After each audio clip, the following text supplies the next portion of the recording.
안녕하세요. 진동기 프로입니다. 부처 앤썸 10번째 시간입니다. 자, 오늘은 여기 갖다 붙이는 수입니다. 실전에 굉장히 많이 나와요. 실전에 굉장히 많이 나오는데 이후에 사실 생각보다 복잡해질 수도 있어서 살짝 주의를 요합니다. 자, 우선은 지금 이렇게 수를 내기가 쉽지 않은 형태에서 사용을 합니다. 물론 이제 이런 맛이 전혀 없다고는 할 수가 없어요. 예를 들어서 이렇게만 진행이 된다고 하더라도 흙이 약간만 무르게 되면 살 수가 있습니다.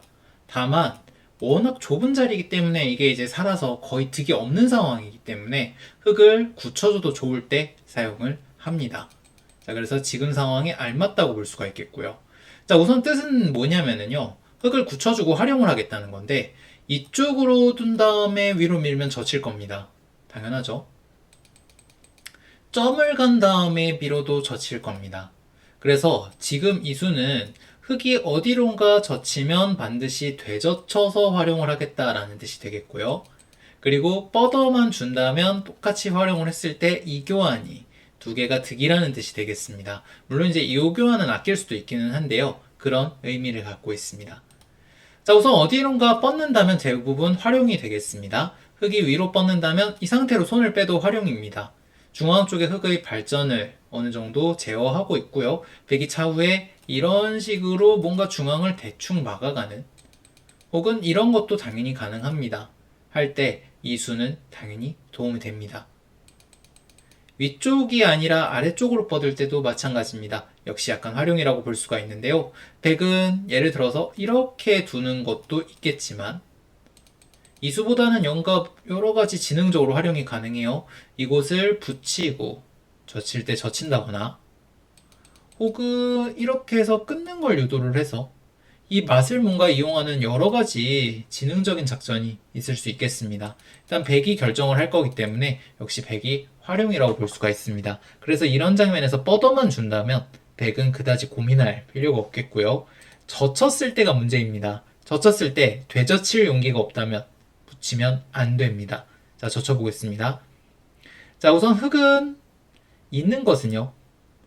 이게 이제 이쪽 흙돌이 강할 때 사용할 수 있는 강수입니다. 백을 무겁게 내 진영으로 끌어들여서 손을 못 빼게 만들겠다는 건데요. 지금은 한 점이 약해서 백도 충분히 싸울 수가 있습니다. 예를 들어서 있기만 하더라도 일단 백이 나쁜 싸움이라고 보기는 힘들고 손을 빼더라도 이 두 점은 계속해서 걸리적거립니다. 그래서 흙은 끊는 수를 생각을 하게 되는데요.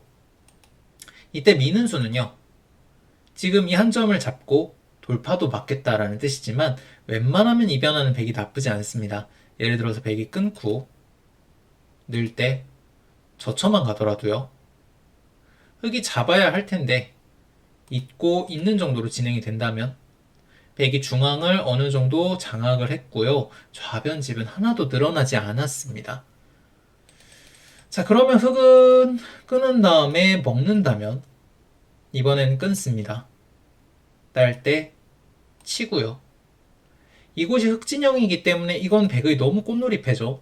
땄을 때 지금 보통은 이렇게 하고 팩감을 쓰기도 합니다만 팩감이 있는 상황이라고 가정을 하더라도 흙이 빵 때린 돌이 사실은 전부 중복입니다. X도 중복, 사실은 얘도 뭐 그렇게 가깝죠. 멀진 않습니다. 그래서 이 패는 불가능하고 흙은 이어야 합니다. 그때 치고 나옵니다.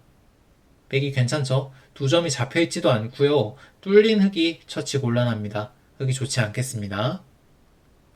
자, 반대쪽 젖힘도 결국은 마찬가지입니다. 백은 반드시 젖혀가게 되고요. 흙이 어떻게 둬도 활용이 가능합니다. 이으면 호구를 쳐서 나갈 수도 있고 손을 빼도 활용이라고 볼 수가 있고요. 끊는 건 뻗어서 흙의 응수에 따라서 중앙을 장악을 하거나 혹은 좌변을 뚫고 나오면 되겠습니다. 오늘 강의 여기까지입니다. 다음 시간에 또 만나요. 안녕.